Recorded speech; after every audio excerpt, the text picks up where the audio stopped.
Hola chicos, espero estén muy bien.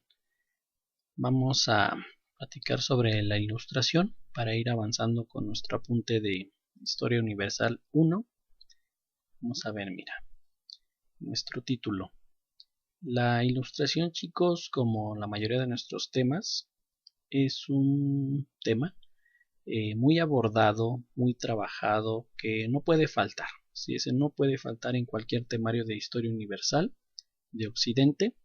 Vamos a ver de qué se trata, modo de apunte, ¿no? Así rápido, lo más relevante. Me dice aquí que a la ilustración también se le ubica como el siglo de las luces o la etapa del iluminismo. ¿Por qué de las luces? Porque se relacionaba, chicos, a lo que es la razón, el uso de la razón para iluminar todo el quehacer humano, político, económico, etcétera. La diosa razón, ¿no? Como los contemporáneos de aquella época la llamaban, ¿no? La diosa razón que iluminaba todo el ámbito humano. Dice aquí que esta etapa se va a caracterizar por el desarrollo del pensamiento racional. Bueno, otra vez aquí la palabra, ¿no? Renunciando al sentido dogmático de tarea, que es un dogma o que es algo dogmático, igual lo platicamos en vivo, ¿no? Para conocer e interpretar la realidad del hombre, de lo humano. Bien, renuncia a lo dogmático, sobre todo de la etapa medieval, y trata de sustituirla por un pensamiento racional, lógico y ya en algunas instancias científico. La ilustración, me dice el apunte, va a abarcar lo que es lo político, económico, lo filosófico y obviamente otra vez lo científico. Pero aquí vamos a hablar, chicos, básicamente de lo político y de lo económico. El Renacimiento, como lo vimos en la sesión pasada, nos platicó sobre lo artístico, lo cultural, pero lo político, vamos a decir que no era su fuerte, ¿no? Pero en este caso la ilustración, lo político y lo económico van muy de la mano. Vamos a ver nuestros pensadores, ¿no? Rápidamente, Thomas Hobbes es un pensador inglés, propone en esta etapa de la ilustración el Estado laico. ¿Qué vendría a ser en una idea así rápido el Estado laico, chicos? Viene a ser esa separación entre lo religioso y lo civil en el ámbito político, en el poder básicamente. Thomas Hobbes hace la sugerencia, hace la advertencia de que la Iglesia debe de separarse del poder, del ámbito político sobre el poder, la Iglesia en lo religioso. Básicamente dice los religiosos a los conventos y los civiles al ejercicio político. Eso es lo que dice, ¿no? Separa la Iglesia del Estado, trata de hacerlo. ¿Qué vendría a ser un Thomas Hobbes para nosotros como mexicanos, chicos? Pues más o menos la etapa de la Reforma. Ahí viene todo eso, ¿no? Como 2 siglos después de él, pero igual llega. Una monarquía constitucional, la cual aquí me dice una constitución que limite o ponga reglas al monarca en el poder. Ojo aquí, chicos, Thomas Hobbes no propone una renuncia como tal a la monarquía. Al contrario, dice, el monarca debe de ser fuerte, el Estado debe de ser fuerte, pero con leyes claras, sobre todo para el monarca, y si no cumple con su tarea principal, que es poner orden, tener buen gobierno, puede ser sustituido. Esa es la revolución, ¿no?, de Thomas Hobbes, que propone no una monarquía eterna, hereditaria, simplemente si no cumple, pues queda removido. Para nosotros, incluso la monarquía en una república, pues es algo incluso hasta ridículo, ¿no? Pero en aquella época era algo muy desafiante, ¿no? Lo que Thomas Hobbes trataba de imponer al monarca.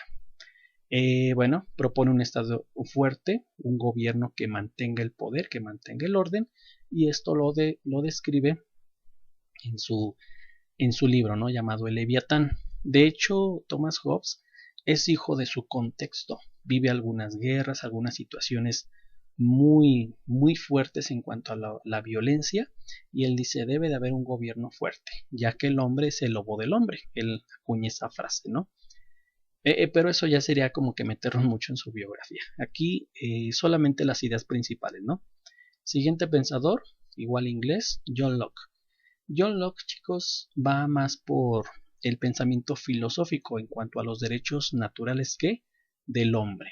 Dice John Locke el hombre, lo humano, por el simple hecho de nacer, tiene derechos. Derecho a la vida, derecho a la libertad, derecho a varias cositas, pero sobre todo derecho ¿qué? A la propiedad.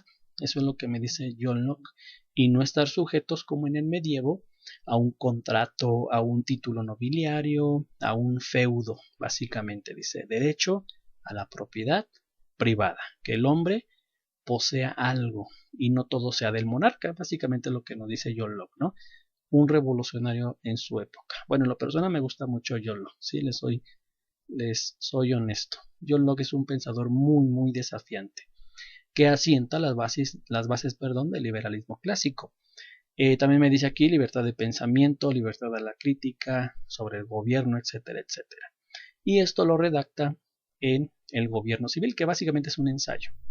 El gobierno sobre el gobierno civil. Creo que con el título se entiende, ¿no? ¿Cuál es el sentido de de John Locke, que va a contraparte, ¿no? De una monarquía sobre todo absolutista, que es lo que vive en su época. Vamos, el siguiente. Voltaire me dice, tiene un gran sentido anticlerical, bueno, francés, ¿no? Un sentido anticlerical, hace una crítica muy fuerte al pensamiento dogmático y a la iglesia romana, sobre todo al pensamiento religioso, ya que él mencionaba que impedía el desarrollo racional y la crítica hacia lo político, hacia lo económico.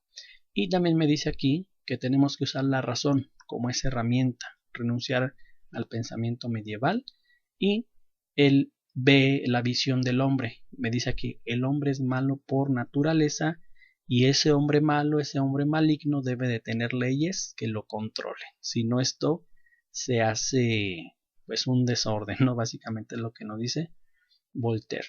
De hecho, él, insisto, hace una crítica muy fuerte en cuanto a las monarquías, y de todos los pensadores él es el más sátiro, el más incisivo, el más rebelde, si quieren verlo de esa manera. Y él redacta, ¿no?, una pequeña novela llamada El Cándido, donde ridiculiza, ¿no?, a los monarcas. Dice, solamente por tener un título nobiliario están en el poder, pero básicamente son unos incompetentes. A lo mejor eso no ha cambiado mucho, ¿verdad?, en el siglo XXI, pero esa es la crítica de Voltaire. Bien, tenemos otro personaje, Montesquieu.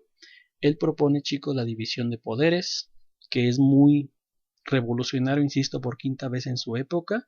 Para nosotros la división de poderes, pues lo vemos como algo natural, ¿no? Decimos un poder que legisle, un poder que ejecute las leyes, un poder que vigile que se cumplen dichas leyes, etcétera.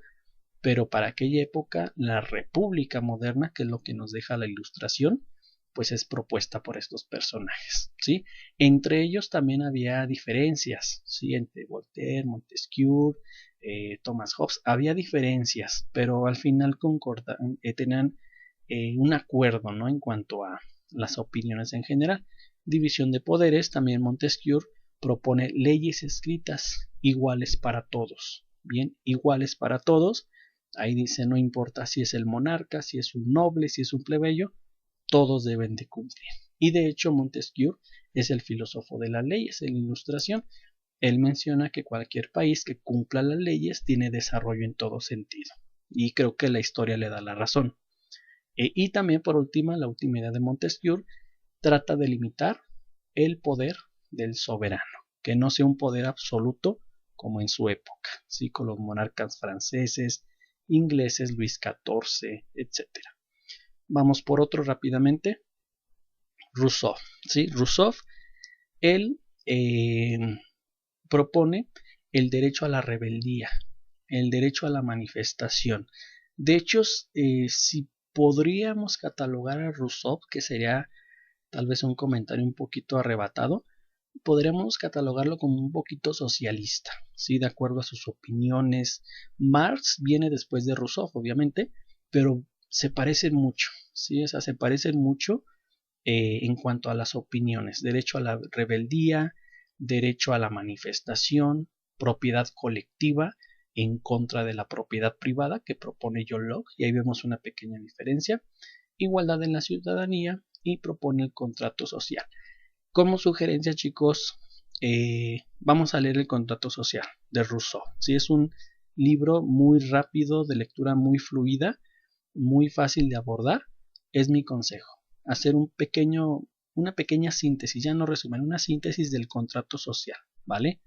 Bien, vamos a cerrar con la ilustración sobre las propuestas. Bueno, antes de ver las propuestas, Rousseau, chicos, propone la República moderna, un poder ejecutivo y un poder judicial. Él no los llama de esa manera, pero es básicamente la división en tres elementos. O sea, vemos que no es un personaje menor, que influye básicamente a todo Occidente, incluyendo México. Obviamente tenemos el sistema propuesto por Rousseau en esencia, con muchas modificaciones obviamente, pero en esencia está el espíritu de Rousseau, ¿no? En la ilustración. Vamos a cerrar. Las aportaciones en general de la ilustración, chicos: derechos naturales del hombre, una revolución en su época, difusión del saber por medio de la enciclopedia, se estructura el conocimiento como ese bien universal, libertad de propiedad y de pensamiento propuesto por John Locke, progreso material e intelectual en el ámbito universal, república moderna, ya lo vimos, Rousseau, y la soberanía popular, una renuncia de manera paulatina a un sistema monárquico heredado por el medievo. Bien, chicos, esto pueden ir redactándolo, espero lo hayan hecho. Si tienen dudas, por favor avisen. Es una síntesis muy rápida de la ilustración. Si tienen alguna aportación, algún comentario, quedo atento.